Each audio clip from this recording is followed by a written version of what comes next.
you guys doing today? I hope you're doing well. We're in Huntington, West Virginia, and we're going to talk about one of the pioneers of television, Soupy Sales.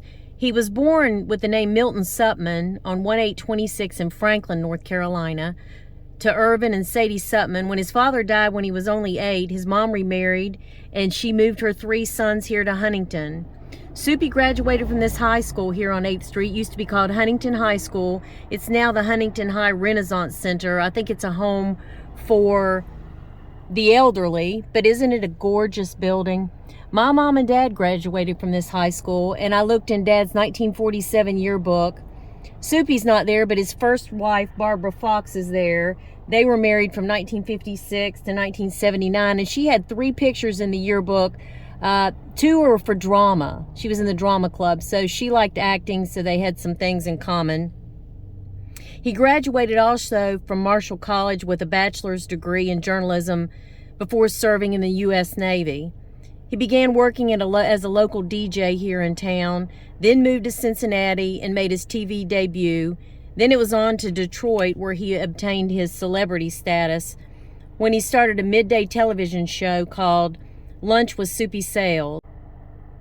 At 34, he moved to Los Angeles, where he began to appear in movies, TV shows, and game shows. He even signed a record contract with Frank Sinatra and was so popular he was hired as the Tonight Show host guest between Jack Paar and Johnny Carson. He worked with most of the major stars of that day: Frank Sinatra, Tony Curtis, Jerry Lewis, Judy Garland, Burt Lancaster, Ed Sullivan, Mickey Rooney, and many more. He has a star on the Hollywood Walk of Fame that was presented to him in 2005. It's on 7000 Hollywood Boulevard. And he was married twice. As I said, to Barbara Fox from 1956 to 79. They had 2 children. Then he married Trudy Carson. They were married from 1980 to 2009 to his death. We are at 806 8th Street here in Huntington, right down the street from Huntington High School, with what used to be Humphrey's Drug Store. It was a staple here in Huntington from 1948 to 1972, owned by Pinky Humphrey, and he sold it then to someone else that opened a pharmacy, and then they sold it to Fruth Pharmacy, but it sits abandoned today. But back in the 50s, this used to be the place where all the kids from Huntington High would hang out.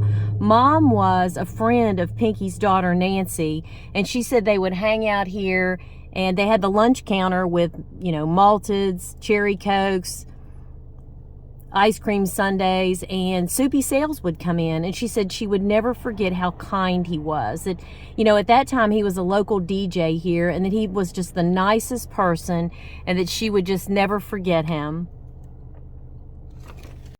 We're at 3119 Brereton Court in Huntington, and this was Soupy's mom's house, Sadie. And I know that because I lived around the corner on Saltwell Road, and my cousin lived just down the street. And one time we heard that he was here visiting from Hollywood, and we were brave enough to come to the door. His mom and him answered, and he signed autographs for us. I don't know where that autograph is today, but I will never forget it. It was an exciting thing for us as kids because we'd see him on television. He had over 5,000 television appearances across half a century. His former manager, Dave Usher, said if President Eisenhower would have walked down the street, no one would have recognized him as much as they would have Soupy. That he just retained his openness to fans, and then it turned every restaurant meal into an endless autograph signing session for hours. When trying to research where the house was, because I couldn't really remember, I thought it was 2 houses down, my girlfriend said that she remembers playing with his 2 sons, Hunt and Tony. They were both musicians that backed David Bowie, Todd Rundgren, several other bands. His kids are alive today. He is survived by his last wife, but of course his Barbara Fox has passed away. In the 1950s and 60s, he was one of the best known faces in the nation and obtained a cult-like popularity that will be missed. He died on October 22nd, 2009 in Bronx, New York at the age of 83 of cancer, and he's buried in the Kensico Cemetery in Valhalla, New York.